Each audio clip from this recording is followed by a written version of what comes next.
কভি খুশি কভি গম নাকি সস্তার শাহরুখ কাজল? সোশ্যাল মিডিয়ায় হাসির রব কথার নতুন প্রোমো দেখে স্টার জলসার জনপ্রিয় ধারাবাহিক কথা বর্তমানে বেঙ্গল টপার। টান টান রোম্যান্স এবং মনোমুগ্ধকর গল্পে ভরা এই ধারাবাহিক দর্শকদের মন জয় করেছে। তবে সাম্প্রতিক নতুন প্রোমো প্রকাশ্যে আসার পর সোশ্যাল মিডিয়া জুড়ে ব্যাপক বিতর্কের সূচনা হয়েছে। অনেকেই প্রোমোতে দেখানো গল্পের মিল কভি খুশি কভি গম চলচ্চিত্রের সাথে পেয়ে কটূক্তি করছেন। প্রকাশ্যে আসা নতুন প্রোমোতে দেখা যাচ্ছে মুষলধারে বৃষ্টির মধ্যে কথার বাবার মৃত্যু হয়েছে এবং সেখানে হাউ হাউ করে কাঁদছে ধারাবাহিকের নায়িকা। বাবা,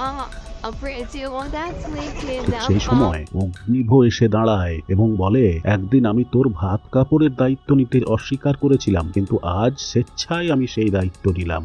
একদিন তোর ভাত কাপড়ের দায়িত্ব নিতে আমি অস্বীকার করেছি, আজ স্বেচ্ছায় তোর ভাত কাপড়ের দায়িত্ব আমি নিলাম। এই প্রোমো দেখে অনেকেই মনে করছেন এটি কভি খুশি কভি গম চলচ্চিত্রের ঘটনার সাথে মিল রয়েছে। এই মিলের কারণে সোশ্যাল মিডিয়ায় ব্যাপক মজা করছেন নেটিজেনরা। কেউ কেউ বলছেন এটা কি কভি খুশি কভি গম পার্ট 2।